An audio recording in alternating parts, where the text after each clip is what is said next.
Usually on two high card boards that are disconnected, meaning like if it was Queen Jack 5, Queen Jack 4, you get to bet. Game. Okay. And there's also a $10 ante just out of the big blind.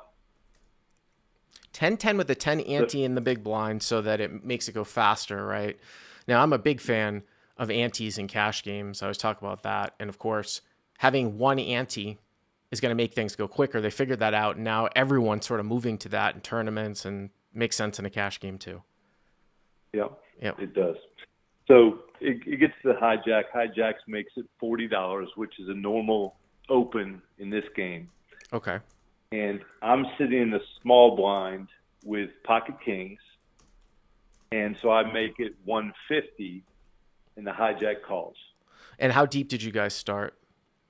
Yeah, so the effective stacks are 2,400. We're both at about that number. 2,400, of course, effective stacks meaning whatever is the lowest stack in the hand, because if one guy's got 10,000 and one guy has 1,000, 1,000 is the effective stack, that all that matters, but you start 2,400 effective. So 3-bet to 150, pretty standard stuff here out of the small blind, obviously with king, and the hijack call. So it looks like it's what, 300 and change to the flop. Is that right? Yeah, I called it 330 Okay. to the flop. Okay, great. So the flop comes Jack of diamonds, 5 of diamonds, and 7 of hearts. I do not have a diamond in my hand. Okay, so I'm just going to put you up as black kings then. King of clubs, king of spades, okay? Yeah. Okay. And so I lead out for 150, and the hijack calls.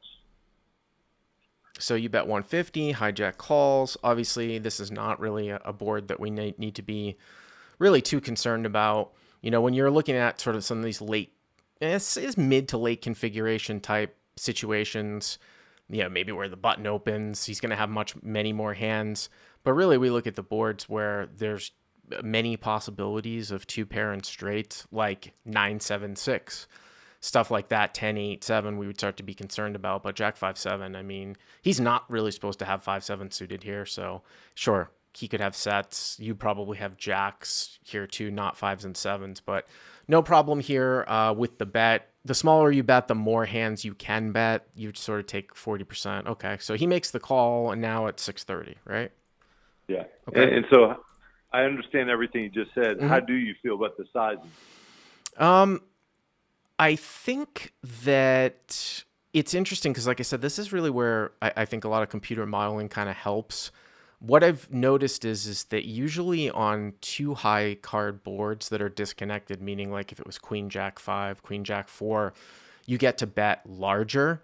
I'm not 100% sure on this one. If you're asking me, I think that it wouldn't surprise me if it's a mix that you probably could actually bet a little bit on the larger side some of the time, whereas like there are some boards where you're really never supposed to take the larger sizing, like some of the examples that I gave. But Jack 5-7, is it any different really than Jack Deuce 3? The thing is that like with the Jack Deuce 3s and these types of boards, what I will see is that you know, a lot of times it's easier to develop a strategy of betting everything for like 1/3. So when you start to increase your sizing, you have to do it with the right hands, but it wouldn't really, I don't think it would be a bad bet here with kings. Usually sometimes favored with like kings with a king of diamonds because it's a clear-cut bet and call if you get raised. But I mean, it's a very, very small thing. So, I'm fine with it. So, okay, so the pot's 630. Yeah, and if I had bet 220 and he had folded, you would have said, hey, good job. Well, I mean, I want to get called. I want to get called. Okay. Yeah, right. yeah. Right. Okay. Yeah, I mean, I just think that you have the best hand here a lot. Yeah.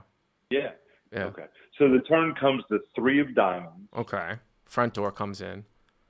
That's right. Yep. And so I lead out for 330, which is about half pot. So I in a 3-bet pot, I think definitely in a single raise pot, and especially if the situation, someone had emailed me this week, what does configuration mean? Configuration just means the positions, the basic situation. Like when I say late configuration, it's going to be a looser, sort of higher volume of hands. Like if the button opens 40% of total hands and you three bet out of the small blind, the button's going to defend, say, 50% of his opens because of the sizing. He's going to have 20% of hands. Whereas if under the gun opens 10% of hands and you three bet out of the small blind and he defends with 50% because of sizing, he's only going to have 5% of hands. You can see that second example is much tighter. This is kind of in between. Usually, like when the front door comes in, we tend to want to slow down a little bit here. And then the more volume of hands our opponent has, that the worse it actually is for us. Meaning, if the guy was under the gun, I would be less worried about a flush than here in the hijack. You don't have a diamond. 4-6 really shouldn't be a hand that the guy has. I mean, I would still probably tend to check, but it's not like if the board was, say, like Jack 6-7, 2 diamonds, and the turn was like the 10 of diamonds, which it would be a clear check. So I think it's probably close. You bet half the size of the pot. I think this could be a check or maybe a 1/3. Anything more than what you bet, I think, would be a clear-cut mistake. Okay. Yeah. All right, so he calls. All right, so hijack calls. So we just put in 6. The pot's what, 1290, just under. Yeah. Okay. At 1290. Yeah. Okay. All right, so the river comes the 7 of diamonds. So now there are 4 diamonds on the board, and it pairs the board. Yep. And, obviously full house possibilities. Uh-huh. And so would you ever bet this river with my hand? With kings with no diamond? Yes. Well, let's talk through, so when we get to the river, it's actually quite easy. There's many reasons to bet, I think now. Well, there's more reasons than we originally thought, say 10, 15 years ago. And we talk about, equity protection. We talk about range betting, which is like volume betting. But when you get to the river, when all the cards are out, it goes back to old school. What are the 2 reasons to bet for the most part? Yeah, to get him to fold something better, which is a bluff, right? Value. Right. So if your hand falls in between that, then there really is no purpose in betting. So if you've got kings with no diamond here, I just don't really buy the fact that this hand is going to be played as a bluff where you're going to get him off of any diamond that he arrives here with. I mean, it's interesting that you said that, like, well, is there once in a blue moon, if he shows up here with like 6-7 suited, would he fold? But it just doesn't. I wouldn't take this hand and turn it into a bluff. It's also very, very hard to get value from worse, unless the guy's going to hero with like a jack and no diamond. So whenever it falls in between, I feel like it's okay. You don't want to make that bet now. Yeah. Yeah. So if I did have the king of diamonds as one of my 2 kings, how much would you bet into 1290? Well, that's a very interesting question, because I think it depends on the size of the game. And what I mean by that is that if you were trying to play a fundamentally sound theoretical approach, especially if the board pairs, but let's say even if the board didn't pair and you were trying to be balanced, I mean, it's 10-10, it's probably the largest game, right, in the room, in the room. Yeah. If you were trying to play fundamentally balanced, you would want to have some strong hands to check call the river with. So you might put like the king of diamonds like into that sort of range. When you move down to the smaller stakes, I think a lot of that stuff goes out the window, and I'm more concerned about hands that will call my bet that will check back at the end if I check. So I think there's a lot more value in betting the river and getting called by worse than checking to try to have some strong hands to arrive with at the end, at the lower stakes. Here, yeah, maybe. I mean, it's interesting because I think a lot of people will overcount the number of offsuit aces that somebody might have defending in a 3-bet pot.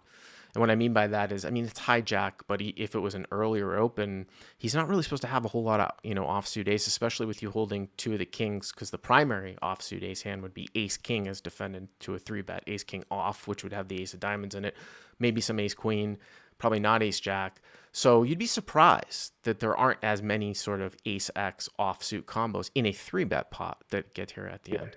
So what happened? What did you do here? Yeah, so I did bet half pot. I bet 620, You did. and So what the was the purpose of that? Like, what were you thinking here?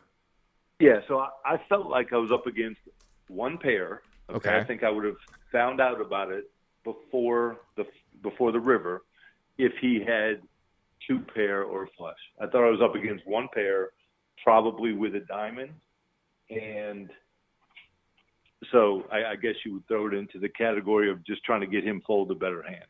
So you're saying you're bluffing here, basically. Yeah, yeah. Like I did feel like the only way I could win the hand was to bet.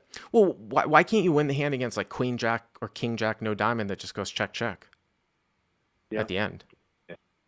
Yep. Or just like pocket tens no diamond. I find it hard to. I'm trying to put myself in this guy's spot. So if I'm your opponent, the only hand that I have a diamond in my hand that I may consider folding here is if like I had defended with like pocket fours, pocket sixes with the diamond, call the flop, backdoors, turn, straight draw, flush draw, and now, but you would probably have to bet much larger here. I think Right. to get, I think it would. I mean, if you want to bluff, I think it's almost like you need to bet larger as almost like a polarization. The fact that the board pairs as well changes things a little bit here too. But that's the only diamond that I can even conceive of. So that there's really not that many combinations. I think your hand sort of fits in between where you Yeah. can check and it'll go check check, you'll win, and you're not going to get the guy off a diamond. So you bet 620. Okay. Yeah. And so he calls, Uh huh. and so he's got pocket eights with the eight of diamonds. There you go. And I mean that's the issue, right? If you can't get him off of that, then there's something going on here with your line and the the sizing of the bluff. I just think that your hand sort of kind of fits in between. But I appreciate the call.